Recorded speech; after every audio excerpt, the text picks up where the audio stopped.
Avec Peter Zeberger, chimiste multiprimé et directeur au Max Planck Institut.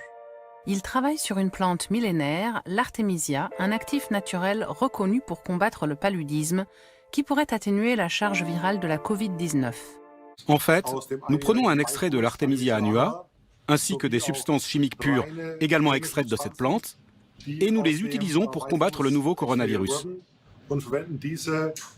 Certains tests sont très prometteurs. En revanche, il en ressort également que ces substances n'empêchent pas la prolifération du virus. Elles préparent plutôt le corps à traiter différemment le virus et à atténuer l'infection virale.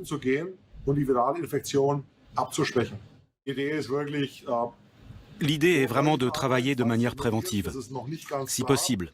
Même si on n'est pas encore tout à fait sûr que ça le soit, l'idée n'est pas d'empêcher que les gens tombent malades, mais de faire en sorte que la progression de la maladie soit plus modérée. Il y a plus de 10 études cliniques portant sur le cancer. Et il s'est avéré que l'artémisinine et ses dérivés peuvent également être utilisés avec succès contre certains types de cancers. Des travaux venant de différents pays confirment aussi que l'extrait d'artémisia a des capacités antivirales. C'est pourquoi quelqu'un comme moi, qui travaille sur ces plantes et substances, savait que si on avait affaire à une infection virale, comme c'est le cas actuellement, il y aurait peut-être une chance que l'utilisation de l'artémisinine ait des avantages. Dans le domaine du paludisme, l'artémisinine et ses dérivés sont conseillés par l'OMS, l'Organisation mondiale de la santé, depuis 20 ans. Elle est utilisée plus de 300 millions de fois par an, entre autres sur de jeunes enfants. C'est un médicament très sûr. Il n'a pratiquement pas d'effets secondaires, et ça c'est très important. Il est très efficace contre le paludisme. Nous ne savons pas encore comment les dérivés de l'artémisinine agissent exactement sur la Covid-19. Il y a plusieurs explications possibles. Une explication serait que les extraits, et aussi les substances pures, changent le système immunitaire et fassent en sorte de créer certains médiateurs qui atténuent la réaction inflammatoire. Cela ferait sens, car la réaction inflammatoire est une partie importante de la progression de la Covid. Si elle est amortie, la progression est moins forte. Je pense personnellement que cet effet immunitaire est important.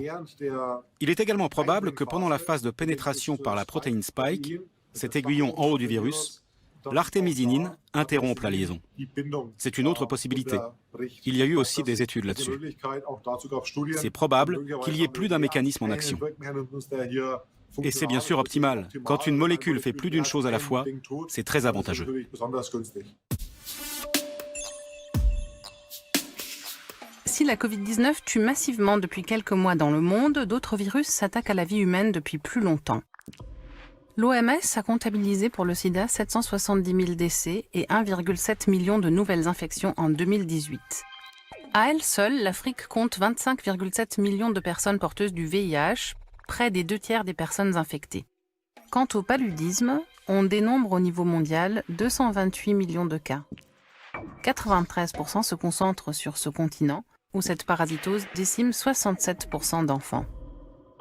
Un quart des décès sont survenus au Nigeria, suivi par la République démocratique du Congo, l'Ouganda, la Côte d'Ivoire, le Mozambique et le Niger. S'il existe des traitements, aucun vaccin n'a été trouvé à ce fléau découvert en 1880.